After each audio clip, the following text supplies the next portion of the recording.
Mechanics के आज के लेक्चर में हम लोग अपना अगला टॉपिक स्टार्ट करेंगे, जिसमें हम लोग सिंपल वेट लिफ्टिंग मशीन के बारे में पढ़ेंगे। अभी तक हम लोगों ने मशीनों के बेसिक कंसेप्ट को पढ़ा कि किसी मशीन के अंदर वीआर क्या होता है, मैकेनिकल एडवांटेज क्या होता है, ये दोनों मेन चीजें हैं। उसकी एफिशिएंसी क्या होती है, कोई भी मशीन हो तो उसके अंदर कुछ ना कुछ तो एफिशिएंसी होगी, कुछ ना कुछ तो उसका वीआर होगा, कुछ ना कुछ तो उसका मैकेनिकल एडवांटेज हमको मिलेगा। और नहीं मिल रहा है तो हम क्यों यूज कर रहे हैं, तमाम ऐसी चीजें होती हैं। तो ये चीजें हमने पढ़ी किसी भी मशीन की। लेकिन अभी हम लोग कुछ ऐसी मशीनों के बारे में पढ़ेंगे जो वेट उठाने के काम आती हैं, और उनको देखेंगे कि उनको हम लोग कैसे यूज कर सकते हैं अपने काम को आसान बनाने के लिए। तो कौन कौन सी वो मशीनें हैं, आप यहाँ पर ध्यान दीजिएगा। सबसे पहले आपके पास ये पूरी मशीनों की लिस्ट है, जिनको ये वही नोट्स है जो आपको ऐप पे मिलती है, इसी नोट से हम लोग को काम करना है, ठीक है ना। तो अभी तक हम लोगों ने लिख लिख के पढ़ा, लेकिन मशीनों में बहुत ज्यादा चीजें ऐसे आपको रिटन फॉर्म में ज्यादा चाहिए। इससे क्या पूछता है मैं आपको जरा बता दूं। कोई भी एक मशीन का नाम ले लेगा, जैसे आपको इतनी सारी मशीनें यदि पढ़नी है तो किसी जैसे बोला कि इंपॉर्टेंट लोड लिफ्टिंग मशीन या लोड उठाने वाली कुछ मशीनें, कौन कौन सी हैं वो मशीनें। उत्तोलक यानी लीवर, याद है लीवर पूरा पढ़ चुके हैं आप लीवर पूरा पढ़ चुके हैं। कहाँ पढ़े हैं, जो मोमेंट वाला चैप्टर हम लोग पढ़ा रखे थे, तो उसमें लीवर क्या होता है, लीवर की फर्स्ट सेकंड और थर्ड क्लास कौन कौन सी होती है, एक लीवर का मैकेनिकल एडवांटेज कितना होता है, कौन से क्लास के लीवर का कितना होता है उसमें, और कंपाउंड लीवर यानी बेल क्रैंक वाला लीवर, तमाम लीवर के बारे में उसी में पढ़ लिए थे। तो दोबारा लीवर को नहीं पढ़ना, या तो वहां नहीं पढ़ाए होते। मैंने कहा था ना, उधर के जितने चैप्टर हम लोग पढ़े हैं खूब टाइम दे दे के पढ़े थे, तो उसका लाभ हमको अब मिल रहा है। हमें लीवर वाला टॉपिक पूरा नहीं पढ़ना, ऑलरेडी कंप्लीट हो चुका है। ये पूरा टॉपिक जो है ऑलरेडी क्या हो चुका है, कंप्लीटेड है, यानी पूरा टॉपिक कंप्लीट हो चुका है। अब उस लीवर के बाद अगली मशीन कौन सी है, पुली यानी घिरनी।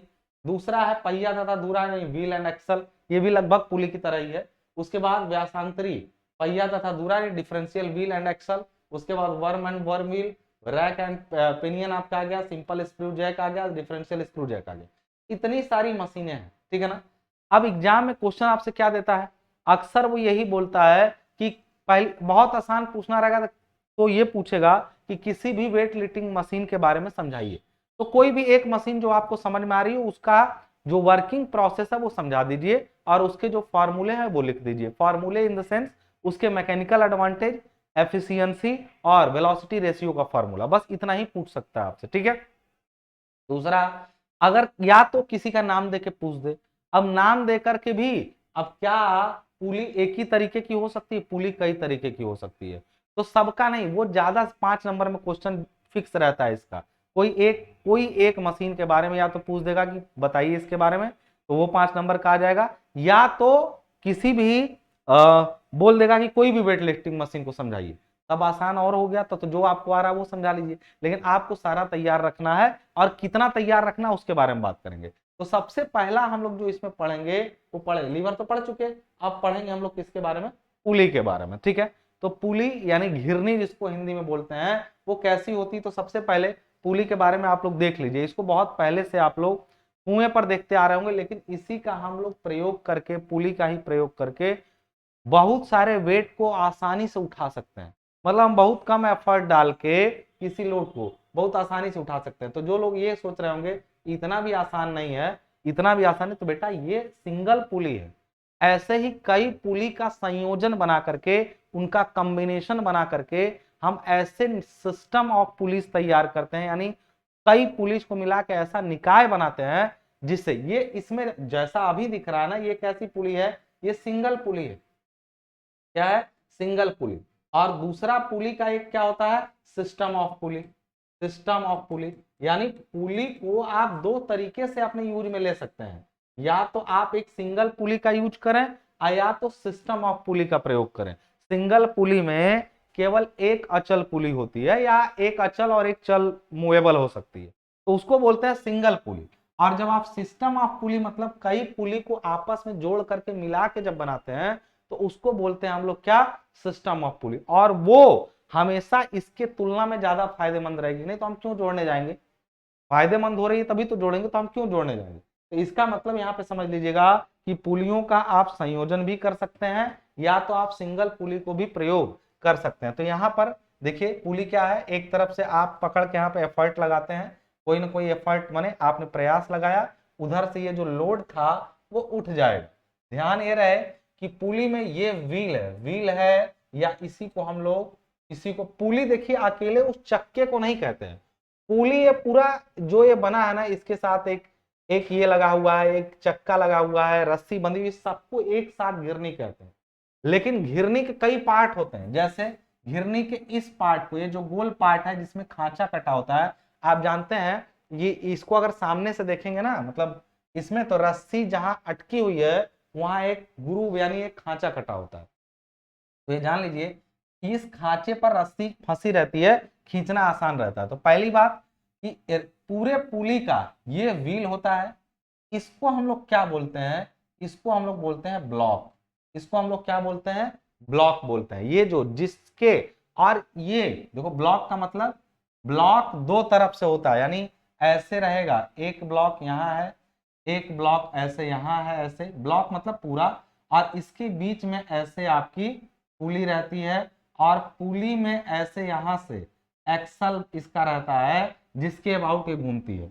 और जब आप रस्सी बांधते हैं तो वो इस पर, जब आप इसको खींचेंगे इधर से ना, ये जो ऐसे दिख रहा है ना, इसको जब खींचेंगे तो ये देखिए पूरा गोल है, घूमेगा। तो ये रॉड जो यहाँ से दिख रही है, ये जो छोटा सा पॉइंट दिख रहा है ना, ये इसका क्या है, अगर मैं इसको बोलूं तो यही इसका एक्सल है। एक्सल का मतलब क्या होता है, इसका धुरा। बात समझ में आ रही है ना। जैसे यहाँ पर आपने देखा ना, इस वाले में इसमें नहीं बताया गया, इसमें दिखाया नहीं गया, इसका एक्सल जो है इसको धुरा यहाँ पे कर, तो इसमें ये यहाँ पे देखिए छोटा सा दिखाया गया।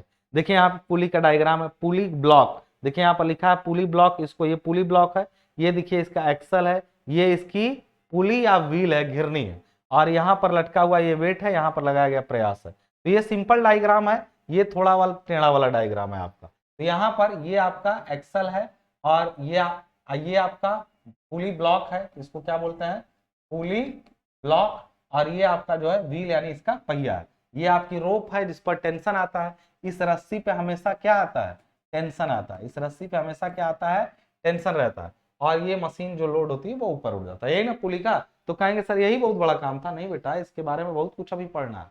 क्या पढ़ना है तो बात करते हैं। तो सबसे पहले हम लोग पुली पर बात करेंगे।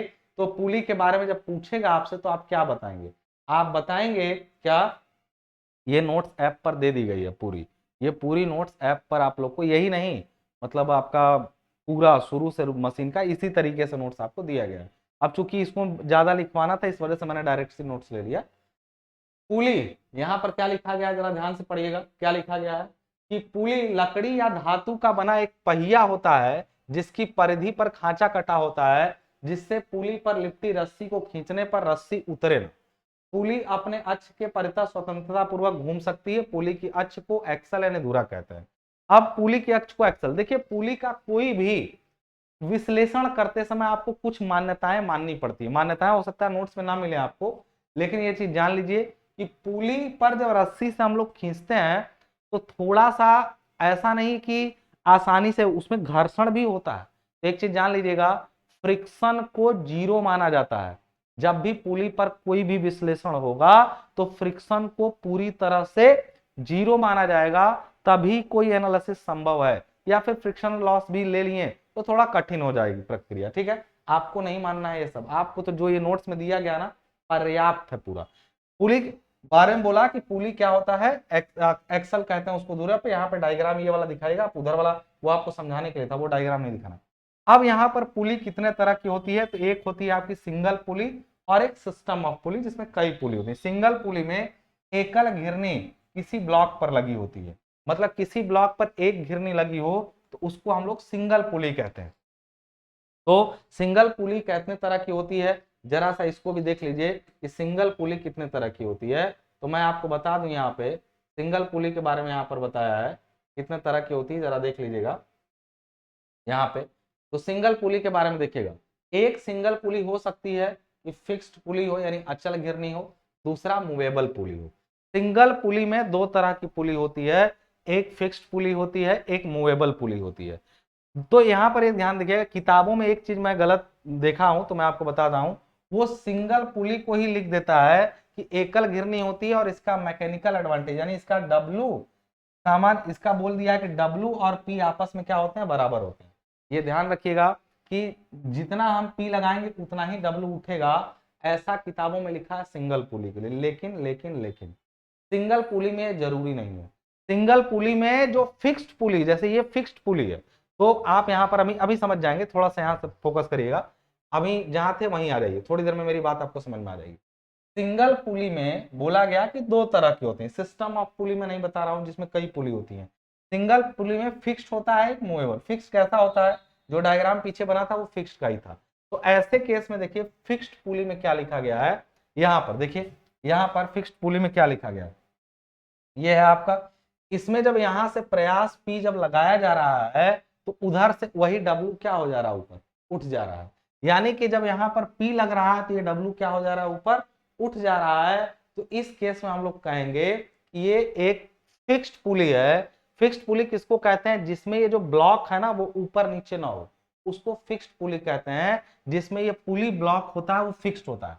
फिक्स्ड पुली का मुख्य पहचान क्या है, फिक्स्ड पुली ब्लॉक, यही इसकी मुख्य पहचान है, फिक्स्ड पुली ब्लॉक की, ठीक है ना। तो जब हम इसको खींच रहे हैं तो केवल ये पहिया घूमेगा, ये ब्लॉक अपनी जगह पर रहेगा। कुछ लोग कहेंगे सर तो कैसे ब्लॉक घूमेगा, ब्लॉक तो अपनी जगह पे ही रहना चाहिए। मैं कहूंगा देखते हैं अगली पुली में, अगली पुली में देखते हैं। तो फिक्स्ड पुली ये कहता है कि पार्श्व चित्र में अचल घिरनी दिखाई गई, इस पुली के लिए प्रयास P का मान भार W के बराबर, यानी P W के बराबर होता है। और यदि कोई लॉस न हो रहा हो तो इसके लिए प्रयास P और W द्वारा चली गई दूरियां भी बराबर होती हैं। यानी जितना आप इधर P को नीचे खींचेंगे उतना ही ये T क्या होगा, ऊपर उठ जाएगा। तो ऐसी स्थिति में इसका VR यानी मैकेनिक उसका वेलोसिटी रेशियो जो होता है वो 1 होता है। क्यों, क्योंकि प्रयास द्वारा चली गई दूरी बराबर भार द्वारा चली गई दूरी, तो ये इसका बराबर होता है। और अगर पुली फ्रिक्शनलेस हो, फ्रिक्शनलेस पुली के लिए, क्योंकि मैंने पहले ही बोला कि किसी भी पुली में आपको फ्रिक्शनलेस मानना है, कोई लॉस नहीं हो रहा है, तो एफिशिएंसी 100% होती है आइडियल मशीन की। आइडियल पुली मान रहा हूं मैं, कोई लॉस नहीं मान रहा हूं, तो एफिशिएंसी 100% होगी। तो ईटा इज इक्वल टू, आप पहले से ही पढ़ चुके हैं कि मैकेनिकल एडवांटेज बराबर बटा वीआर बराबर ईटा होता है। तो ईटा बराबर हम लोग पहले ही बोल दिए कि इफिशियंसी क्या होती है, वीआर बना, अतः इफिशियंसी ईटा बराबर ये और एन बराबर 1। क्यों, क्योंकि हमने यहाँ पर लिखा है कि ईटा बराबर 1/1, यानी मैकेनिकल एडवांटेज भी वही है, वीआर भी वही है, इसलिए ईटा बराबर क्या हो जाएगा, 100%। या ऐसे कह सकते हैं कि ईटा बराबर क्या होता है यार, मैकेनिकल एडवांटेज भी जिसका 1 है, जिसका वीआर भी। देखो यहाँ लिखा है कि चित्र में पुली के लिए प्रयास P का मान W के बराबर, यानी मैकेनिकल एडवांटेज होता है W/P। तो जब दोनों बराबर है तो ये 1 होगा। VR क्योंकि उसके द्वारा चली गई दूरी, उठी गई दूरी 1 होता है, यानी इन दोनों का रेशियो ही कहलाता है इफिशियंसी। तो इस पुली के लिए इफिशियंसी MA/VR 1/1 बराबर इफिशियंसी कितनी हो जाएगी, 100%। यानी एक सिंगल पुली की इफिशियंसी 100% होती है, बशर्ते उसमें कोई लॉस ना हो रहा हो, उसको कंसीडर ना किया गया हो, ठीक है।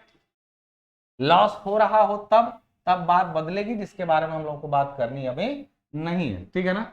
देखो कोई अभी इस पर मैं तुम लोग को चर्चा कम करूंगा, जैसे जैसे अगले सेमेस्टर में जाओगे ना तो एब्सोल्यूट चीजों की तरफ धीरे धीरे तुम बढ़ोगे।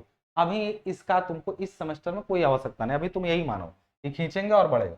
अब आगे बोला है कि फिक्स्ड पुली क्या हो, मूवेबल पुली क्या होगी। फिक्स्ड पुली में तो ऐसा हुआ। अच्छा, फिक्स्ड पुली में दिक्कत भी एक है कि जब हम इसको खींच रहे हैं ना तो बहुत, जितना उधर डब्लू है उतना ही हमको भी खींचना पड़ रहा है। लेकिन मूवेबल पुली में तुम देखना, मूवेबल पुली में क्या हिसाब है, जब कोई पुली, यहां बोला गया है क्या कि जब कोई पुली अपने ब्लॉक के साथ ऊपर नीचे विस्थापित होती है तो उसे चल घिरनी कहते हैं। दूसरा डायग्राम आपको दिख रहा है, इस डायग्राम में यदि आप पाए तो इस डायग्राम में,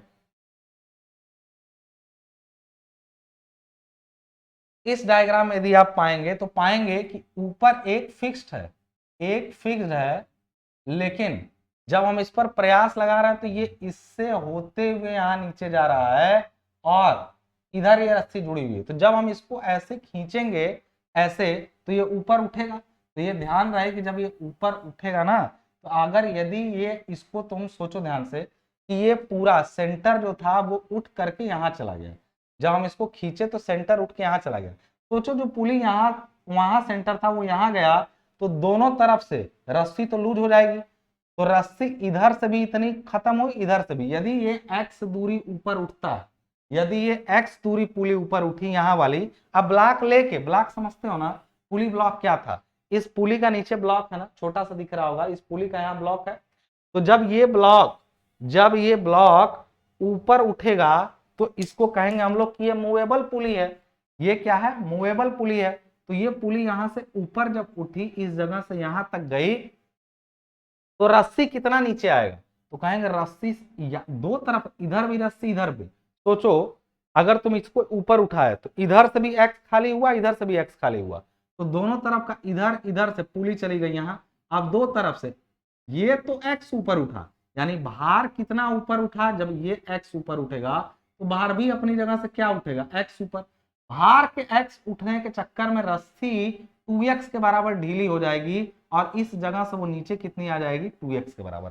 तो जब मूवेबल पुली होती है तो उस केस में पहले बात को होती क्या है, तो लिखा गया ऊपर नीचे हो सकती है। चित्र में पुली ए चल गिरनी है, पुली ए यानी ये वाली जो ए पुली है और ये बी वाली क्या है, फिक्स्ड है, तो चल गिरनी है। बोला कि माना रस्सी का तनाव टी है, रस्सी में तनाव टी आ रहा है, तो संतुलन की स्थिति में हम लोग अगर देखेंगे, संतुलन माने हम जब इसको खींचे रहे, तो एक चीज बताओ यहाँ पे, पहली बात कि इसका वीआर कितना होगा, तो वीआर पहले नीचे पहले वीआर ही देख लो। चल घिरनी के x दूरी ऊपर उठने पर, चल घिरनी मतलब ये घिरनी, x दूरी ऊपर उठने पर उस पर लिपटा रस्सा यानी उस पर रोप जो है वो 2x दूरी चलता है। तो प्रयास p द्वारा चली गई दूरी कितनी हो जाएगी, यानी हम यहाँ जो प्रयास लगा रहे थे वो 2x नीचे आएगा। तो कहेंगे वीआर बराबर distance move by P, distance move by W, यानी 2x बाई x बराबर हो जाएगा 2, यानी इसका वीआर 2 होता है। एक मूवेबल पुली का वीआर 2 होता है, लेकिन इसका मैकेनिकल एडवांटेज अगर निकालना रहे तो खैर वो तो यहीं से निकल जाएगा, क्योंकि इफिशियंसी यदि 100% रहे, इफिशियंसी इसकी 100% ले लें, 1 ले लें, तो हम लोग जानते हैं इसके बराबर होता है m mechanical advantage upon VR. अब अगर ये 1 है तो हम मैकेनिकल एडवांटेज बराबर लिख सकते हैं, यहाँ वीआर 2 हम लोग ऑलरेडी निकाल चुके हैं, वीआर तो 2 आ चुका है, तो जब वीआर 2 है और ये बराबर सब 1 है, तो मैकेनिकल एडवांटेज भी क्या हो जाएगा, 2 हो जाएगा। कैसे, अरे जब ये 2 है तो ये भी 2 होगा, तभी तो इफिशियंसी बनाएगी। और मैं एक बार बार समझा रहा हूं कि एफिशिएंसी 100% ही लेके चलना, तुम्हारी किताबों में या फिर आगे एफिशिएंसी घटती बढ़ती है तो उसके अकॉर्डिंग फॉर्मूला चेंज होता है, लेकिन हम लोग जितने फॉर्मूले बनाएंगे वो 100% एफिशिएंसी पर ही बनाएंगे। तो आप, क्योंकि हम लोग से उतना पूछेगा नहीं डिटेल में एग्जाम में, केवल ये पूछता है कि किसका कितना होता है। तो हमने इस पुली का बताया कि वीआर 2 होता है, मैकेनिकल एडवांटेज भी 2। मैकेनिकल एडवांटेज खैर तुमने जब निकाला तो तुमने वीआर की मदद से निकाला, एफिशिएंसी को 100% मानते हुए। चलो ऐसे डायरेक्ट निकालते हैं। तो अब तुम देख रहे हो कि ये पुली जो है उस पर नीचे भार कितना लगा है, W लगा है, और जब हम इसको खींच रहे हैं और रस्सी में तनाव कितना है, T, तो अगर इस रस्सी में तनाव T है ना, नीचे की तरफ तनाव T है, तो देखो किसी एक ही रस्सी में तनाव बदलता नहीं है। जब इसको ऐसे खींचेंगे तो इस रस्सी में तनाव यहाँ T ही होगा और इस रस्सी में भी तनाव T ही होगा। तो देख रहे हो इस W को मेंटेन करने के लिए एक T उधर और एक T इधर लग रहा है, यानी असल में 2 T मिलके, इस रस्सी में भी तनाव है, इस रस्सी में भी तनाव है, दोनों T मिल करके T प्लस T इस W को संभाले हुए हैं संतुलन में। तो 2T बराबर W हो जाएगा या W बराबर 2P हो जाएगा। कहेंगे सर P कैसे हो गया, इसलिए हो गया कि यहां पर तुम देख रहे हो इस जगह पर हम क्या लगा रहे हैं, प्रयास लगा रहे हैं, और लगाया गया प्रयास ही इस रस्सी में टेंशन का काम करता है। लगाए गए, हम यहां से किसी रस्सी को खींचे तो जिस बल से खींचेंगे उसी से ना रस्सी में उतना ही तो रस्सी में तनाव आएगा। तो रस्सी में टेंशन फोर्स बराबर लगाया गया प्रयास होता है। तो अब चूंकि टेंशन पूरा है तो असल में पीपी पूरा है, तो जब हम लिखते हैं कि ये टी और टी मिलके इस गिरनी को रोके हुए हैं इस डब्लू को, तो असल में टी प्लस टी बराबर डब्लू, या ये भी कह सकते हैं कि 2T बराबर डब्लू, या यहाँ पर लिख दीजिए कि टी बराबर क्या है, पी है, इसलिए डब्लू बराबर 2T की जगह 2P लिख दीजिए। तब यहाँ से मैकेनिकल एडवांटेज, यहाँ से W बाई पी की वैल्यू क्या आ जाएगी, मैकेनिकल एडवांटेज क्या होता है W बाई पी, और W बाई पी जब कर रहा है तो अपने आप यहाँ से 2 आ रहा है, यानी मैकेनिकल एडवांटेज यहाँ पे कैसे 2 आया, अरे यहाँ W बाई पी करो तो W इधर P ला दो तो उधर क्या बचता है 2, W बाई P को ही हम लोग क्या कहते हैं मैकेनिकल एडवांटेज। यहां से भी मैकेनिकल एडवांटेज 2 आ रहा है, और जैसे आप वेगानुपात की मदद से निकालें तब भी 2 आया है। क्लियर है? तो ये संतुलन की स्थिति से भी निकाल लिया हम लोगों ने, वैसे भी निकाल लिया।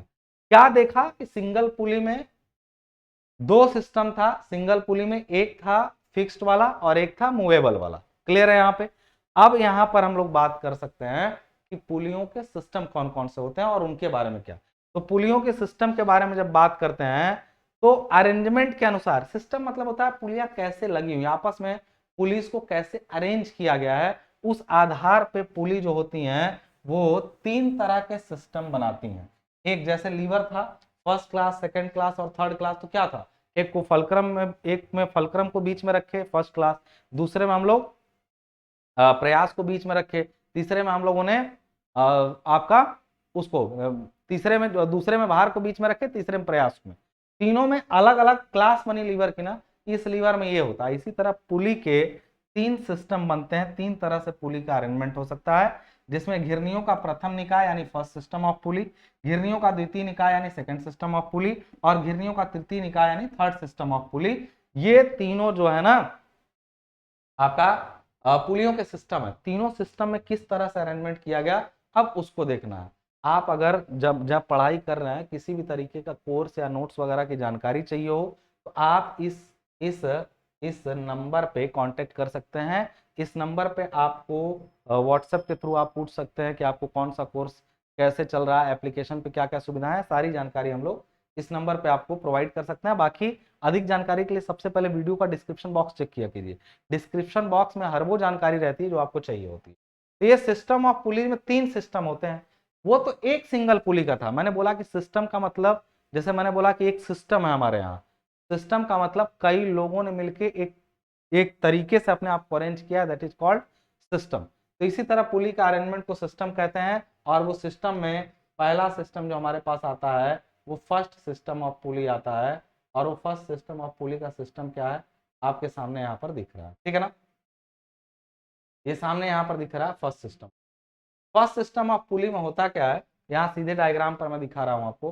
फर्स्ट सिस्टम ऑफ पुली में क्या है, इसमें यहाँ पर एक फिक्स्ड जगह पे है, एक पुली यहाँ पे फिक्स्ड है। एक पुली क्या है, ये फिक्स्ड है। एक पुली क्या है, फिक्स्ड है। और जब इस पर प्रयास P लगाया जाता है तो यहाँ ध्यान दीजिएगा, एक पुली, फिर दूसरी, फिर तीसरी, फिर चौथी। ध्यान ये रहे कि प्रयास पर जब P आप लगा के प्रयास यहाँ से खींचेंगे तो बाकी जितनी पुलीज है वो सब की सब मूवेबल है। एक तो फिक्स्ड है, बाकी मूवेबल है। और इसमें ऐसा अरेंजमेंट किया गया कि जब इसको खींचेंगे तो ये उठेगा, फिर ये इसको उठाएगा, फिर ये इसको, फिर ये इसको, फिर ये इसको। हमें क्या फायदा होगा इस तरह से उठाने को, आपको मालूम है? हल्का सा लोड लगाएंगे ना, ये बहुत भारी भार रहेगा तब भी उठ जाएगा। कैसे उठेगा उसका कारण, हमें मैकेनिकल एडवांटेज बहुत तगड़ा मिलने वाला है इसमें। कैसे, जितनी पुलियां रहेंगी उसके अकॉर्डिंग मैकेनिकल एडवांटेज हमें मिलेगा। कैसे मिलेगा तो हम लोग दिखाते हैं उसको। सबसे पहले हमने देखा कि ये इस तरह से कनेक्टेड है। एक देखिए यहाँ पे एक रस्सी गई, दूसरी, तीसरी, चौथी, और इसी तरह देखो ना कितनी है, 4 पुलियां हैं और 4 ही रस्सियां। देखिए एक रस्सी यहां से घूम के गई है और इसके बाद जाके फिक्स हो गई है, लेकिन ये दूसरी रस्सी जो यहाँ एक्सल से बंधी है वो घूम करके जाके फिक्स हो गई है। तीसरी रस्सी और चौथी रस्सी, अगर एक फिक्स के बाद 4 घिरनियां हैं तो इनके लिए 4 रस्सियां भी लगी होंगी, ठीक है। और एक फिक्स पुली को छोड़ करके बाकी सभी जो होती हैं वो क्या होती हैं, उसमें रस्सी लपेट के फिक्स की जाती है और अंतिम पुली से बंधा होता है भार W। प्रयास P यहां पर लगाने पर भार W उठेगा तो कितना मैकेनिकल एडवांटेज मिलेगा और कितना इसका VR होगा उसके बारे में देखते हैं। पहले तो इसको फर्स्ट सिस्टम ऑफ पुली कहते हैं। और फर्स्ट सिस्टम की पहचान क्या है, तो सबसे पहले आप यहां पर देखेंगे लिखा है फर्स्ट सिस्टम ऑफ पुली यानी घिरनियों का प्रथम निकाय। और ये कहता है कि चित्र में प्रथम निकाय को दिखाया गया है। इसमें एक फिक्स्ड पुली तथा अन्य, अन्य मतलब बाकी सभी मूवेबल पुली होती हैं। इसमें मूवेबल पुली अपनी एक स्वतंत्र रस्सी पर टिकी रहती है। यानी एक मूवेबल पुली, देखिए एक मूवेबल पुली यहां से घूम करके यहां जाके, इसकी अपनी स्वतंत्र रस्सी एक है, इसकी अपनी एक स्वतंत्र रस्सी है, सबकी सब टिकी हुई है। यहाँ पर फिक्स्ड पुली का प्रयोग केवल एक प्रयास की दिशा बदलने के लिए किया जाता है, इसकी अनुपस्थिति में दिशा ऊर्ध्वाधर की ओर हो जाएगी। यानी ये न रहे तो क्या असर होगा, इसका होना ना होना मायने रखता है? जी नहीं। बस ये नहीं होता तो करना ये पड़ता कि जो ये पी तुम नीचे लगा रहे हो ना, वो यहां से इसी पुली से ऊपर लगाना पड़ता पी। नहीं, ऐसे लगाते तब भी भार उधर से उठता नीचे, नहीं, इसको ऊपर उठाए तो ये उठा। होता यही है, बस इसी को सपोर्ट के लिए पांचवी पुली लगाई जाती है, अन्यथा इसमें मुख्य रूप से यही चार पुलियां काम करती हैं। ये पांचवी पुली का काम कहेंगे सर इस वाले पुली में भी तो नीचे से खींच सकते हैं। अरे नीचे से कैसे खींचोगे, इसी रस्सी पर तो ये पुली टिकी हुई है, इसका ब्लॉक पूरा ऊपर नीचे घूमता है, ठीक है ना। तो ये पुली केवल सपोर्ट के लिए होती है, इसका मैथमेटिकली कोई कैलकुलेशन नहीं होगा। तो यहाँ पर हम लोग कहते हैं इसका वेगानुपात कैसे निकालेंगे। पहले तो फर्स्ट सिस्टम पुली को दिखाया गया है, आपको जब पूछेगा पुलियों के प्रथम निकाय को समझाइए, तो आपको ये डायग्राम इंपॉर्टेंट है और आपको ये पूरा लिखना जरूरी है। अब उसका वेगानुपात कैसे निकालेंगे, तो कहेंगे यहाँ पे ध्यान समझिएगा वेगानुपात क्या होता है। इसके लिए सबसे पहले भार और प्रयास द्वारा चली गई दूरियों को निकालेंगे। तुम इमेजिन करो जब हम यहाँ से कुछ कुछ खींचे, हल्का सा खींचे यहाँ पे, तो ये W जो है ना वो हल्का सा ऊपर उठा। W उठने का मतलब W किससे बंधा हुआ है, इस पुली ब्लॉक से बंधा हुआ है। तो जब ये यहाँ से हल्का सा ऊपर उठेगा X, तो दोनों तरफ से रस्सी रस्सी, अरे ये पुली जब ऊपर उठेगा तो इधर से भी रस्सी X बचेगी, इधर से भी X, यानी ये X उठने पर यहां वाली रस्सी टोटल जो खाली होगी, अरे यार अभी यहां है ना, ये भागेगा, ये वाला जानते हो कितना ऊपर भागेगा, ये यहां से X उठा तो यहां के बाद ये पॉइंट सीधे 2x ऊपर भागेगा। क्यों, इधर से भी x खाली हुआ, इधर से भी x खाली हुआ, तो ये भागेगा 2x ऊपर, क्योंकि रस्सी खाली होगी 2x।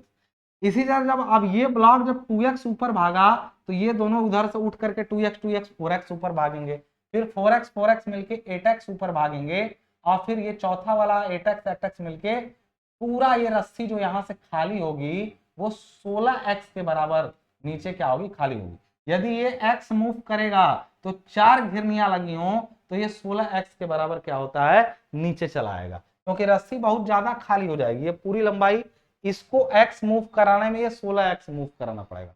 यानी यहां पर देख रहे हैं कि यहां पर देखिए इसी चीज को समझाया गया है कि वेगानुपात कैसे निकलेगा। तो कहेंगे कि घिरनी एक, इसको देखिए घिरनी 1 2 3 4 पांचवी घिरनी अचल है।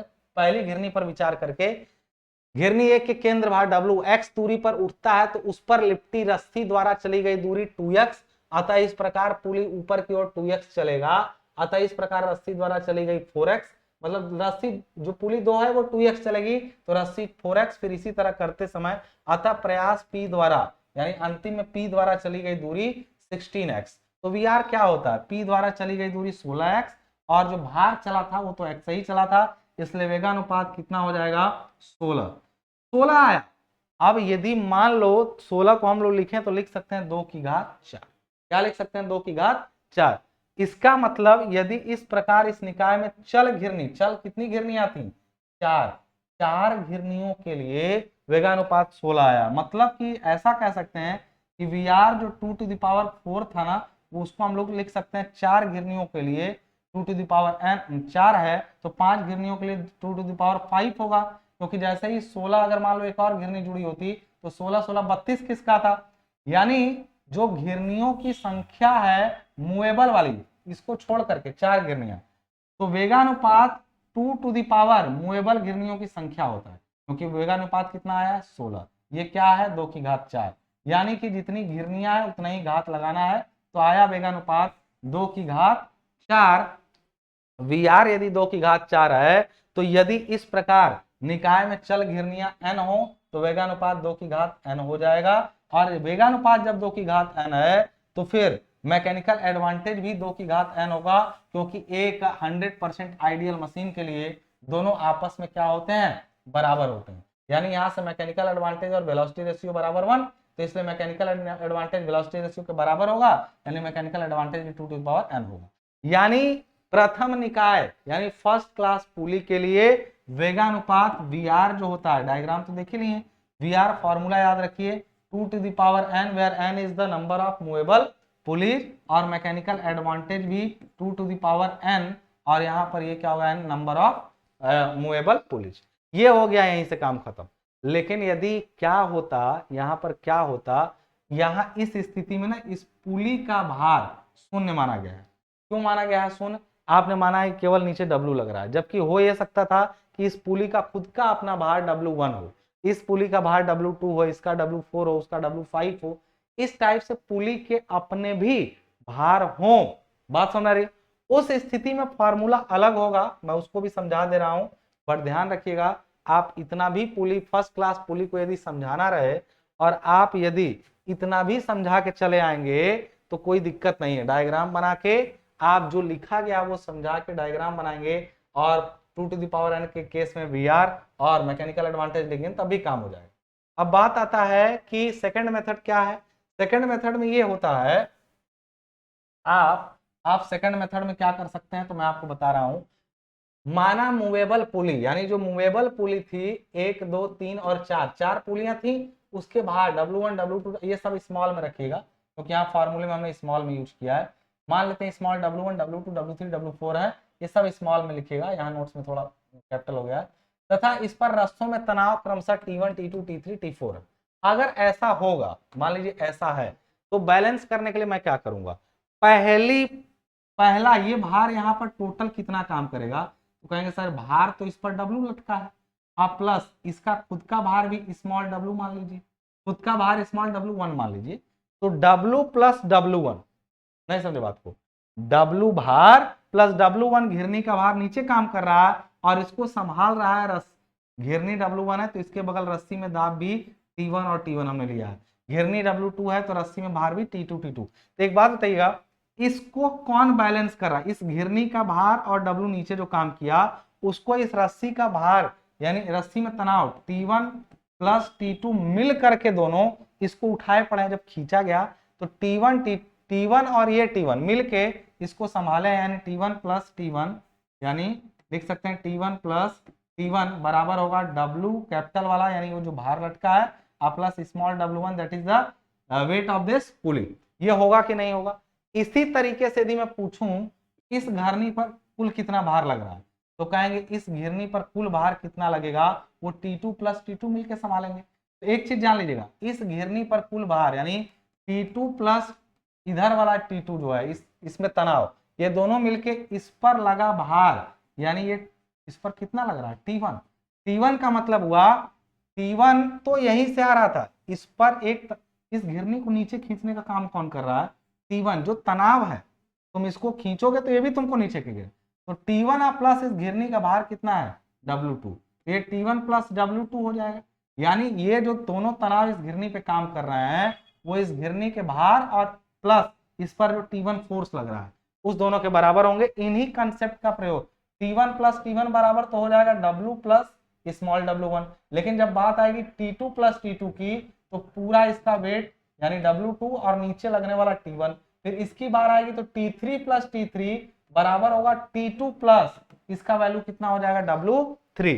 इसी कंसेप्ट का हम लोग प्रयोग करने जा रहे हैं। यहां पर क्या लिखा गया है उससे भी निकलेगा, क्योंकि उसमें घिरनियों का भार नगण्य माना गया था, इसमें घिरनियों के भार को कंसीडर हम लोग करेंगे। कंसीडर कैसे करेंगे तो देख लीजिए, यहां पर हमने बोला कि सबके जो तनाव वगैरह इसमें दिए, देखिए मूवेबल पुली 1 2 3 और 4 के भार क्रमशः W1 W2 W3 W4 है, इस पर रास्तों में तनाव क्रमशः T1 T2 T3 T4।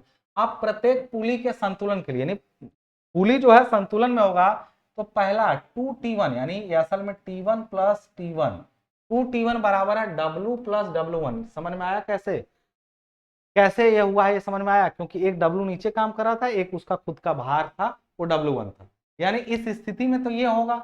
अब जब आप जान गए T1 प्लस T1 बराबर 2T1 बराबर ये आया, तो 2T1 बराबर यदि हम लोग ऐसा तो लिख सकते हैं, इसलिए T1 बराबर 2 को नीचे भेजेंगे तो W/2 और स्मॉल W/2 हो गया ना। तो जब ऐसा हुआ तो आप 2T2 यानी T2 प्लस T2, तो याद करें लिखे थे अभी पीछे हम लोग कि T1 प्लस W2, नहीं लिखे थे ऊपर कि जब T2 संभालेंगे यानी ये T2 और T2 है तो नीचे एक T1, देखो तनाव ऊपर नीचे दोनों पे लगता है, तो ये तनाव नीचे काम किया और प्लस इसका वेट इस घिरनी का बराबर, अरे संतुलन इसी को कहते हैं कि दोनों तरफ लगने वाले भार क्या हो बराबर हो। तो जब ये T2 है तो ये नीचे वाला क्या लग रहा है, T1 लग रहा है। T1 प्लस इस घिरनी का भार W2, यानी T1 प्लस W2 बराबर होगा 2T2, यानी T1 plus W2, T1 plus W2 बराबर होगा T2। देख रहे हो, देख रहे हो विनोद? चलो, तो इसका मतलब है कि 2T2 बराबर T1। अब हम लोग T1 बराबर तो निकाल चुके हैं, T1 बराबर है W/2 प्लस W1/2, तो वही T1 की वैल्यू यहां पर रखेंगे, तो W/2 plus W1/2 plus high W के नीचे भेजोगे T2 बराबर, तो T1/2 और W2/2 आएगा ना, T1/2 और W2/2, तो T1/2 यदि है यहीं से आ गया है, लेकिन T1 की वैल्यू कितनी है, इसको एक स्टेप यहाँ छोड़ा गया है। आप इसको समझ सकते हैं कि T2 बराबर कितना आया सर, तो मैं कहूंगा T1 प्लस W2/2, ये 2 नीचे चला गया। अब T1 की वैल्यू रखोगे तो क्या आएगा, T1 बराबर सर कितना था ऊपर से W/2 और प्लस W1/2, यही ना है T1 का वैल्यू, प्लस W2, ये आया ना पूरा यहाँ पे होल, ये देखो T1 की वैल्यू है, और ये ऊपर का W2 और नीचे आ गया 2, इसको सॉल्व करो क्या आएगा, तो अलग करो सबको, तो W बाई इसके साथ 2 लोगे तो 4 प्लस W1 बाई ये क्या आ जाएगा 2 और 2 4, और प्लस इसके साथ तो ये W2 है, तो W2/2। यहां से अगर देख रहे हो तो ये कितना आया है, तो W बाई यहां पर देख रहे हो capital W by 2 plus capital small W by यहाँ पे W1 by 2 plus W2 by, यही ना आया, या 2 कर दिए, तो उसी चीज को यहाँ पर लिखा, देखो यहाँ पे 2, यहाँ पे लिखा है ना 2 यानी यहाँ पर T2 का वैल्यू जो आया यहाँ से वो आया W/2 था असल में 2 W1/4 था, क्योंकि ऑलरेडी इनमें 2 है, 2 है, एक और 2 नीचे आएगा तो 4 4 और W2/2। इस तरह से तुम समझो कि 2T3 बराबर, इसी तरीके से 2T3 बराबर T2 प्लस W3, फिर वही काम, एक एक घात 2 की बढ़ती जाएगी, और उधर उधर घात W3/, इसके बाई तो केवल यही 2 जाएगा, लेकिन T2 में जो कि पहले से 2 की घात 2 और 2 की घात 2 है, तो उस वो 2 की घात 3 और 2 की घात 3 हो जाएगा। बात समझ रहे ना? अब इसके बाद यहाँ पे इसी तरीके से इसका भेजेंगे, इसका भेजेंगे, जब सब आएगा तो अंत में आया जाएगा 2T4 बराबर इतना, और T4 की वैल्यू आपकी इतनी आ जाएगी, T4 की वैल्यू आ जाएगी, T4 की वैल्यू 2 आ जाएगी। तो यहां से कहेंगे सर T4 बराबर ही तो P है, क्यों क्यों देख लो, रस्सी में तनाव अंत में कितना है, रस्सी में तनाव देखो अंत में T4 है, वही अंतिम रस्सी ही यहाँ पहुंची है, यानी इस रस्सी में जो तनाव T4 होगा वही प्रयास P के बराबर होगा। यानी इस स्थिति में हम लोग कह सकते हैं, कि भाई ये जो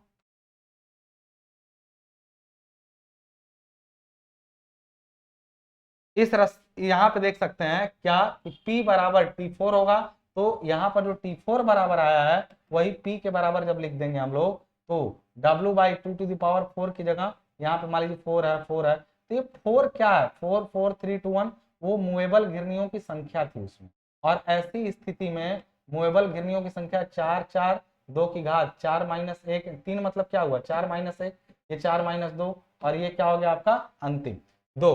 तो इसको इस तरीके से लिख दिया हम लोगों ने, तो P का वैल्यू जब ये हुआ तो दोनों तरफ 2 के पावर n से हमने, ये P का वैल्यू प्रयास का वैल्यू आया है, अब 2 के पावर n से दोनों तरफ गुणा किए, तो P में जब गुणा करेंगे 2 की पावर n से तो 2 के पावर n P आ जाएगा, इनमें गुणा करेंगे तो ये कटा एक पूरे में, इस पूरे में 2 के पावर n से यदि मल्टीप्लाई करेंगे आप तो क्या बचेगा आपका, अगले में पूरे में जब 2 के पावर n से मल्टीप्लाई करेंगे,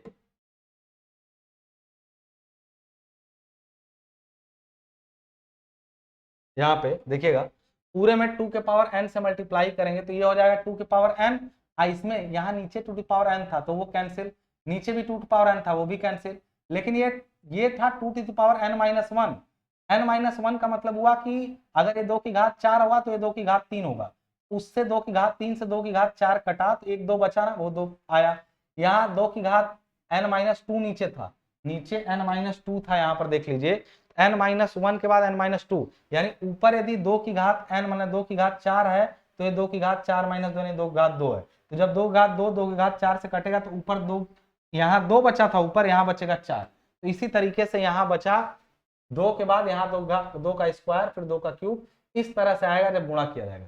जब इतना समझ गए तो अब p बराबर यहाँ से क्या हो जाएगा, 2 की पावर n, यहाँ वाला सबके नीचे भेजेंगे तो ये आया। p को और सिंपल फॉर्म में करने के लिए w प्लस स्मॉल w, यहाँ पे क्या हुआ है, सारे w यानी सब w1 w2 w3 क्या था, उस सभी घिरनियों का भार था। w1 w2 w3 w4 घिरनियों का भार था, तो इसलिए हम लोग कह सकते हैं कि w1 बराबर w2 w3 w4, ये नोट्स में लिखा हुआ है। तो आप सबको w1 w2 w2 को सबको w कर दिए, तो w कॉमन करेंगे तो कैपिटल W तो वो उठाया गया भार था, और ये w1 w2 सब जो स्मॉल, ये सब स्मॉल है, सब स्मॉल वाले w1, इनको एक साथ w मान लिया गया। तो यहाँ से जब निकाला गया तो w कॉमन आया और बचा क्या, 1 2 2 के, जैसे ये क्या है, यहाँ है 1, यहाँ है 2, यहाँ 2 के पावर 2, यहाँ 2 के पावर 3, यहाँ 2 पावर 2, ये w नहीं है, ध्यान रखिएगा, ये स्मॉल w है, ये स्मॉल w है सब, ये उठाया गया बाहर w है। यहाँ से जब इनको निकाले बाहर तो 2 की पावर n जो है नीचे से डिवाइड किए हैं। फॉर्मूला मैकेनिकल एडवांटेज का जो आया वो w बाई पी, w तो w उठाया गया बाहर है, p का वैल्यू हम लोगों ने ये निकाला, वहीं से मैकेनिकल एडवांटेज का फॉर्मूला हम लोग का आया। बात समझ में आ रही ना। तो मैकेनिकल एडवांटेज का फॉर्मूला आया 2 to the power n w upon w plus w। अब यहाँ पर एक चीज बताइएगा ध्यान से, हम लोगों ने मैकेनिकल एडवांटेज का एक और फार्मूला तो निकाला है, और वो निकाला है 2 टू द पावर n, लेकिन उसमें घिरनियों की, अभी एक चीज ध्यान से सुनिए, थोड़ी देर में क्लियरिटी आ जाएगी, थोड़ा सा सुनिए, एक बात मैं आपको बताने वाला हूं, जरूरी है। 2 टू द पावर n आया था उस समय, उसमें घिरनियों के खुद के वेट को नेग्लेक्ट किया गया। अगर ये व्यापक फार्मूला जनरल इक्वेशन में यदि हम घिरनियों के भार को नगण्य मान लें तो क्या हो जाएगा, यहां से ये पूरा w 0 हो जाएगा, w 0 होते ही ऊपर 2 to the power n w और नीचे यही w बचेगा, w से w कैंसिल, फिर आ जाएगा 2 टू द पावर n। मतलब ये तो हम पहले ही निकाल चुके हैं। कैसे निकाले थे, जब घिरनियों का भार नहीं लिए थे। घिरनियों का भार लेंगे तो थोड़ा सा टेक्निकली ये ऐसे आने लगेगा। तो ध्यान ये रखिएगा, ये वाला आप नहीं भी करेंगे तो चलेगा, आप केवल ये तो तब ना जब घिरनियों के भार को कंसीडर किया गया है। आप चाहें तो करें तो समझ जाएंगे, कर लेंगे, और अगर नहीं हो पा रहा है आपसे तो कोई दिक्कत नहीं है। प्रथम निकाय को घिरनियों को समझाने के लिए आएगा 5 नंबर में, आप प्रथम निकाय में केवल इतना, सिस्टम ऑफ पुलीज में प्रथम निकाय को आप समझाएंगे और सिर्फ इतना ही समझाएंगे कि ये रहा इसका प्रथम निकाय फर्स्ट सिस्टम, और उसका वेगानुपात कितना होगा, सीधे ये 16x तक समझाएंगे आप वेगानुपात को। फिर घिरनियों की संख्या n हो तो मैकेनिकल एडवांटेज, ये जो जहां से सेकंड मेथड शुरू है उसको आप छोड़ दीजिएगा। सेकंड मेथड का मतलब यहाँ पे है, यहाँ पे कि इंक्लूडिंग वेट ऑफ पुलीज, क्योंकि पुली का अपना वेट ना नगण्य माना जाता है, उठाए गए भार की तुलना में पुली का वेट नगण्य मानते हैं। रस्से का भी तो वेट होता है, उसको भी नगण्य मानते हैं। हम हर चीज को ध्यान में रखेंगे तो कठिनाई बढ़ती चली जाती है, बस और कुछ नहीं होता। तो यहाँ पे इंक्लूड किया गया, यानी सेल्फ लोड ऑफ पुली माना गया, इसमें छोड़ दिया गया सेल्फ लोड को, तो इस वजह से इसका फॉर्मूला हम लोग का 2 टू द पावर n सीधे आ गया। और ये वो फॉर्मूला आएगा जो इससे आया है, ना, ये जो हम लोगों ने t1 t2 से निकाला है। फिर देखिए यहाँ पे 2 के पावर, यदि w बराबर w2 w3 w4 सारी घिरनों के वेट को बराबर करके w के बराबर मान लिए हैं, तब के केस में वो सब फार्मूला जो है वो आया हुआ है। तो परेशान होने की जरूरत नहीं है, फर्स्ट सिस्टम ऑफ पुली को समझाने के लिए आपको ज्यादा परेशान होने की जरूरत नहीं है। कैसे, सिंपल समझा लेंगे। अब सेकंड सिस्टम ऑफ पुली क्या कहता है, सेकंड सिस्टम ऑफ पुली इसी प्रकार से, सेकंड सिस्टम ऑफ, देखो तुमको थ्योरी तैयार करनी है इसमें, मेरा समझो मतलब, न्यूमेरिकल में लगा के तुमको दिखाऊंगा, अभी अगले वीडियो में न्यूमेरिकल दिखाऊंगा, लेकिन तुमको बिंदु थ्योरी तैयार करनी है।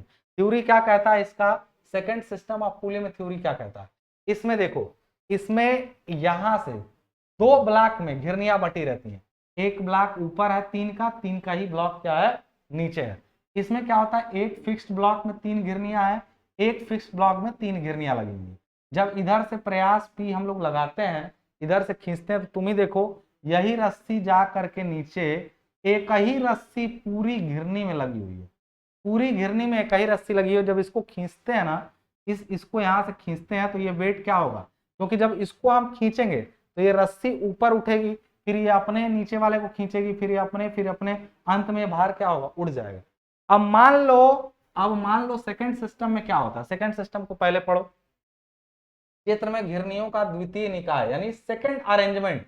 सर प्रथम और द्वितीय होता क्या है, तो निकाय की बस यही है कि तरीका, उसमें कैसे अरेंज किया गया था देखे थे ना, ऐसे इसमें ऊपर नीचे एक फिक्स्ड ब्लॉक एक मूवेबल ब्लॉक बना करके समझा दिया गया, बोला गया कि द्वितीय निकाय दिखाया गया है, इसमें दो पुली ब्लॉक होते हैं, एक दो फिक्स्ड पुली ब्लॉक ऊपर तथा मूवेबल पुली ब्लॉक नीचे होता है, जिससे बाहर डब्लू लटका हुआ है। दोनों पुली ब्लॉक में पुली की संख्या समान या असमान, कई बार ऐसा भी होता है कि यहाँ पुली ब्लॉक कम हो जाते हैं, वहां पुली ब्लॉक क्या होता है ज्यादा, और कई बार दोनों में बराबर। तो अभी बराबर वाला केस लेके देखिए, असमान भी हो सकते हैं, लेकिन यहाँ पर बोला गया कि दोनों पुली ब्लॉक में समान गिरने लगे हैं, तो माना भार डब्लू, जब ये डब्लू एक्स उठेगा, तुम इमेजिन करो ये डब्लू उठा यहां से एक्स, तो रस्सी फिर वही, जब ये डब्लू एक्स ऊपर उठेगा तो ये रस्सी यहां से तुरंत खाली होगी 2x के बराबर। और जब ये 2x खाली होगी, जैसे मान लीजिए हमने यहां से डब्लू को ऊपर को, तो ये 2 ऊपर उठा x, तो ये रस्सी खाली हुई 2x, और जब ये 2x ऊपर उठेगी ये पूरी गिरनी, तो ये वाली 4x, फिर ये वाली क्या हो जाएगी उसका दोगुना 8x, और 8x के बाद ये फिर और उठेगा तो 16x, इसी टाइप से तो उठेगा। एक चीज ध्यान लीजिएगा, या दोगुना नहीं, मतलब यहाँ का देखो ये उठा है, यहां से जब ये उठेगा ये x, ये वाला पॉइंट उठ करके ऊपर गया, थोड़ा सा x गया, तो रस्सी को कितना जगह मिला, रस्सी इधर से भी x खाली हुई, इधर से भी x खाली हुई, तो जब इधर इधर से रस्सी x खाली हुई तो अगले वाले पुली को कितना जगह मिलेगा, इस वाले को, तो कहेंगे सर पुली जब 2x जाएगी ना, यहां से 2x जब इसको खींचना शुरू करेगा तो फिर ये उठेगा दोनों तरफ से। देखो एक घिरनी, कहने का मतलब है एक घिरनी जब x उठती है तो रस्सी का x हिस्सा खाली होता है। क्या एक अकेले उठ सकती है, इमेजिन करो जब तुम इसको खींचोगे तो क्या एक घिरनी अकेले ऊपर उठेगी, उठेगा देखो ये पूरा ब्लॉक, और जब ब्लॉक उठता है ना, लपेटी गई रस्सी जो उड़ती है वो, ये अगर यहां से यहां एक्स गया तो इससे इस वाली से एक्स एक्स मिलके दो खाली, ये वाला भी तो ऊपर उठेगा, ये वाला भी तो ऊपर उठेगा, जब ये ऊपर उठेगा तो एक्स एक्स इधर से भी एक्स एक्स इधर से भी, ऐसे ही टोटल 3 घिरनियां होंगी तो 6x के बराबर उठेगा, और अगर 4 घिरनियां होंगी तो 8x। लेकिन ये ध्यान रहे ये भार का अरेंजमेंट ऊपर लगा है, कई बार ना नीचे ही लगा दिया जाता है भार का, उसको मैं अभी डिस्कस नहीं करूंगा। बस इतना जानो कि अगर 3 घिरनियां, तुमसे कभी ये नहीं पूछेगा ना एग्जाम में, क्योंकि देखो मशीनों के अरेंजमेंट इतने तरह के हो सकते हैं कि तुम प्रैक्टिकली यदि ना समझो तो समझ में नहीं आएगा। ठीक है, तो घिरनी को समझने का कोशिश करो, लेकिन न आए तो उसका डायग्राम और उसकी परिभाषा उस पर ध्यान दो, एग्जाम के लिए वही इंपॉर्टेंट हो। बस ये इधर से x उठा x तो 2x, तो ये भी तो x x उठेगा, पूरा ब्लॉक उठता है x, जब खींचेंगे ना तो तीनों एक ही, ये देखो यहां तक एक ब्लॉक है, फिर यहां से एक ब्लॉक है, यानी 2 ब्लॉक है, तो एक ऊपर उठेगा x तो पूरा, और वाला तो फिक्स है ऊपर वाला ब्लॉक। तो इस तरह से पुली में देखिए लिखिए, यदि दोनों में समान तो x तो निचला ब्लॉक x दूरी ऊपर उठेगा, अतः निचले ब्लॉक में प्रत्येक पुली का केंद्र x दूरी ऊपर उठेगा, क्योंकि पूरा ब्लॉक ही उठेगा। इस प्रकार ब्लॉक के दोनों ओर रास्ते की x दूरी कम हो जाएगी। ब्लॉक के दोनों ओर कुल 6 लंबाइयां हैं, मतलब ब्लॉक के दोनों ओर देखो रस्सी 1 2 और 3 रस्सी लपेटी गई है ना, एक ही रस्सी है लेकिन 2 2 4 2 6, एक ही रस्सी अगल बगल 6 बार है, तो उठने का मतलब 6 लंबाइयां, एक्स उठने का मतलब 6 लंबाइयों में कमियां, कुल 6 लंबाइयां। इसलिए जब हम 6 लंबाइयां फ्री हुई तो ये भागेगा यहां से यहां तक प्रयास 6x, जब ये x ऊपर उठेगा तो ये रस्सी जो खाली होगी लपेट के वो 6x खाली होगी, तो वेगानुपात कितना हो जाएगा, प्रयास द्वारा चला गया 6x, भार उठा x, यानी वेगानुपात 6। अब आइडियल मशीन होगी तो पुली की संख्या देखो, हम नीचे पुली की संख्या n हुई, यदि n बराबर कितना है पुली की संख्या, देखो ये 6 आया वेगानुपात, तो इससे तुम क्या समझ सकते हो 6 कैसे आया सर, सर ये 2 गुणा 3 है, यानी ऐसा भी कर सकते हैं क्या, इसको ऐसा भी कर सकते हैं क्या कि 2 गुणा पुलियों की संख्या, यानी यदि पुलियों की संख्या n हो तो Vr बराबर, हम लोग क्या लिखा है यहाँ पे, यदि पुलियों की संख्या n हो तो वी आर बराबर क्या है, एन। बात समझ में आ रही है। एन का मतलब हुआ कि 3 ये और 3 ऊपर वाली, यानी 6 पुलियां हैं तो 6 ही वी आर भी आया। इसी तरह 4 पुली नीचे और 4 पुली ऊपर रहती तो वी आर भी 8 आता। यानी जितनी पुली है चल और अचल मिला के दोनों के बराबर। पिछले वाले में क्या था, पिछले वाले में पुलियों की संख्या यदि एन थी तो वेगानुपात 2 टू द पावर एन। इस वाले में अगर पुलियों की संख्या एन है तो वेगानुपात भी एन ही है, यानी वेलोसिटी रेशियो भी एन ही है। उसमें अगर एन पुली थी तो V R 2 to the power N था पहले वाले। तो समझ में आ रहा है ना, इसमें क्या, तो मैकेनिकल एडवांटेज भी तो वही होगा, एन ही, यानी जितना मैकेनिकल एडवांटेज उतना वी आर, क्योंकि इफिशियंसी हम लोग 100% मान के चल रहे हैं। ये सेकंड वाले के बारे में पूरी बात थी। अब यहाँ पर आ गया है थर्ड सिस्टम ऑफ पुली, जो कि अगले पेज पर आपका है। ये थर्ड सिस्टम में क्या कहता है, थर्ड सिस्टम में क्या कहता है, यहां पर थोड़ा सा समझने की बात है। इसमें क्या करता है थर्ड सिस्टम, थर्ड सिस्टम में करता क्या है, थर्ड सिस्टम पुली दिखाया गया है जिसमें पुली एक फिक्स्ड होती है। यहां पर एक पुली को फिक्स किया गया है और उसके साथ में देखो यहां पर ध्यान रखो कि एक फिक्स्ड है, 3 मूवेबल है, लेकिन सभी पुली एक स्वतंत्र रस्सी से बंधी हुई है। देखो 1 रस्सी, 2 रस्सी, 3 रस्सी, 4 रस्सी, और उसके बाद यहाँ पर भार जो है वो पी लगा है। डायग्राम थोड़ा छोटा है, थोड़ा इसको समझिएगा आप लोग आराम से, ऐसे ऐसे समझिएगा इसको। यहाँ से आपको दिख रहा होगा डायग्राम थोड़ा सा छोटा है, देख रहे होंगे आप लोग, ठीक है ना। अब एक चीज बताइएगा, जब यहाँ से भार पी को x दूरी ऊपर उठेगा, ये यदि x, या ऐसे समझिए, यहाँ से भी आप समझ सकते हैं, कहीं से भी समझिए, आपकी मर्जी। पहले तो इसकी परिभाषा पढ़ लीजिए, पहले इसकी परिभाषा क्या कह रहा है, किसको कहते हैं इसको। तो ये देखिएगा यहाँ पे चित्र में दिखाया गया है, जिसमें पुली 1 फिक्स्ड है, अन्य मूवेबल पुली है, ठीक है।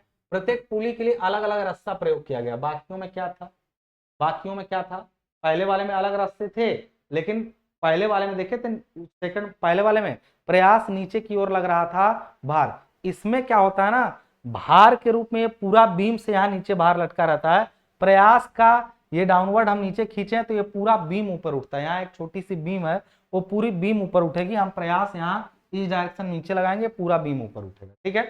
तो इस केस में देखिए अलग रास्ता प्रयोग, इसमें एक बीम से होकर भार W लटक रहा है, सभी रास्ते का एक सिरा बीम से जुड़ा हुआ है। माना भार W x दूरी ऊपर उठता है। भार यदि x दूरी ऊपर उठा तो देखो ये अगर यहां से x उठाना, ये x उठाना, तो ये x और ये x, यानी यहां पर देखो भार W x ऊपर उठा तो सभी पुलियों पर रस्सों की लंबाइयां a b सीधा dx दूरी सरकती हैं। यानी ये पूरी बात नहीं है, मतलब वो नीचे सरकेगा। तो क्या, जब रस्सी a x दूरी ऊपर उठेगी, a मतलब ये वाली रस्सी जब x दूरी ऊपर उठेगी तो a जो है वो x दूरी नीचे आएगा, तब पुली 2 यानी दूसरी पुली जो है वो x दूरी नीचे आएगी। यानी जैसे ही ये खिसकेगा ना, ये इधर से खिसकेगा और ये नीचे आएगा। मतलब जब देखो ना, जब ऐसा ये प्रयास हम P लगाए होंगे तो भार ऐसे ऊपर उठा, जैसे जब ये ऊपर उठेगा तो समझो ये नीचे आएगा, यहाँ से ये नीचे आएगा, फिर इसकी तुलना में ये दोगुना, फिर उसकी तुलना में दोगुना, फिर उसकी तुलना में दोगुना, तो ये 2 टू द पावर n के फॉर्म में नीचे आएगा। तो अगर अंतिम वाले की बात करें, जब उठने वाले की बात करें कि इसके उठने की वजह से, तो अंतिम जो सबसे जाएगा एक 2 टू द पावर n के फॉर्म में देखोगे तो एक तीसरी जो सबसे नीचे वाला वो 8x ऊपर 3, ये 2 टू द पावर 2, ये 2 टू द पावर 1 और ये लास्ट वाला x। यानी एक मूवमेंट पुली का जब हम भार को यहां से W को नीचे खींचे हैं तो एक पुली तो x नीचे, दूसरी 2x, फिर 4x, फिर टोटल मूवमेंट जो होता है वो 15x का होता है। जो प्रयास द्वारा चली गई दूरी होती है वो यहां से जब ये नीचे जाएगा x ना, तो वो 15 जाएगा। जब ये x उठा तो ये अंत वाली पुली जो टोटल भागेगी वो 15x नीचे भागेगी। तो 15x हम जब नीचे खींचेंगे तो वो केवल x उठेगा, यानी प्रयास जब 15x चलेगा तो भार x, यानी 15x बटा x। तो कहेंगे सर 15 आ गया, तो अगर हम लोग इसको जैसे सबको n से कंपेयर कर रहे हैं तो हम लोग अगर 15 को कंपेयर करेंगे, अब पुली कितनी है 1 2 3 4, तो हम लोग ये जानते हैं कि ये 2 टू द पावर n और कुल -1 है, n के पावर नहीं टोटल, क्योंकि ये हो जाएगा 2 टू द पावर, पुलियों की संख्या कितनी है 4। यदि पुलियों की संख्या को n माने तो 2⁴ के बराबर ही तो आया है ये, यानी ये है 16, ये माइनस 1 15। 15 आने का मतलब है कि 4 पुली लगी थी तो वेगानुपात 15 आया। इसका मतलब अगर पुलियों की संख्या 4 है तो जो वेगानुपात है वो 2⁴ है, यानी वेगानुपात का जनरलाइज इक्वेशन इसके लिए कितना आया, वो आया 2⁻n-1। यानी यहां से मैकेनिकल एडवांटेज भी वही आ जाएगा, 15 ही आ जाएगा। अब यहां से आप तीनों चीजों को समझ तो लिए, लेकिन मजेदार बात यह है कि आपको याद क्या रखना है। याद बस 2-3 बातें, क्या, मैकेनिकल एडवांटेज और वेलोसिटी रेशियो। किसका, पहले हम लिखेंगे फर्स्ट क्लास का। चलिए यहां पर लिख देते हैं हम लोग, mechanical advantage and velocity ratio same होगा क्योंकि हम लोग आइडियल कंडीशन मान रहे हैं। किसका, फर्स्ट सिस्टम का, सेकंड सिस्टम का और थर्ड सिस्टम का। फर्स्ट सिस्टम का मैकेनिकल एडवांटेज कितना होगा भाई यहाँ पे, तो फर्स्ट सिस्टम का था 2⁻n। इसका कितना था, ये था आपका n, यानी घिरनियों की संख्या के बराबर। आइए कितना था 2⁻n-1। ये 3 वैल्यू मिली हमको। आइए मैकेनिकल एडवांटेज की भी वैल्यू है, वेलोसिटी रेशियो की है, फर्स्ट कंडीशन, सेकंड कंडीशन और थर्ड, यानी तीनों सिस्टम के लिए ये वैल्यू होती है। आपको याद ये फॉर्मूला ही दिखाना, ये ध्यान रखिएगा। फॉर्मूला भी डायरेक्ट, यदि आप पुलियों का डायग्राम बना के डेरिवेशन ना दिखा के डायरेक्ट फॉर्मूला दिखाएंगे तब भी कोई दिक्कत नहीं, 5 नंबर में आएगा। तो आपको 5 नंबर भी दे सकता है, थोड़ा सा अगर नाराज होगा तो 4 नंबर देगा। लेकिन आपको इनका जो डायग्राम है और इनके बारे में जैसे ये बनी हुई है वो जरूर आपको दिखाना है। तो ये पूरा नोट्स में आपको लिखा मिल जाएगा। अब अगला हम लोग का जो है यहाँ पे वेस्टर्न डिफरेंशियल जो आपकी पुली है उसके बारे में पढ़ेंगे, लेकिन वो अगली क्लास में पढ़ेंगे, ठीक है। तो पुली का थ्योरेटिकल पार्ट पूरा तैयार करना है, न्यूमेरिकल मैं आगे आपको लगा के दिखा दूंगा, आप चाहें तो लगाइए, चाहे तो मैं फिर से कह रहा हूं उतना इंपॉर्टेंट नहीं है। न्यूमेरिकल लगा लेंगे, समझ में आ जाएगा न्यूमेरिकल। जितना इसको समझने में दिक्कत हुई है ना थोड़ा सा, क्योंकि इमेजिन करना मुश्किल पड़ रहा होगा और मुझे भी कराना थोड़ा पड़ रहा है। एक्चुअली जब खींच के देखोगे ना तब तुम पाओगे। एक्चुअली जब खींच के देखो, कहीं पुली अगर लैब में कहीं हो तो करके देख लेना जरूर। जब तुम ज्यादा खींचते हो वहां से बाहर हल्का सा उठता है, लेकिन देखोगे बहुत भारी भारी वेट हल्का सा लगाओगे उठ जाएगा। इसका मतलब है केवल अरेंजमेंट बदला है, तरीका वही है, सबका वेलोसिटी रेशियो और मैकेनिकल एडवांटेज मिला। समझ में आ गई बात। तो चलिए अब इनसे पुलियों से क्वेश्चन बहुत आसान पूछेगा, न्यूमेरिकल मैं दिखाऊंगा। एक बार न्यूमेरिकल वाली क्लास देखोगे ना इसमें और क्लियरिटी आएगी, ठीक है। तो चलिए ये एक खत्म होता है, उसके बाद जल्दी ही 2 से 3 लेक्चर में हम लोग पूरा एक खत्म कर लेंगे वेट लिफ्टिंग मशीन का। तब ले दीजिए हमको इजाजत।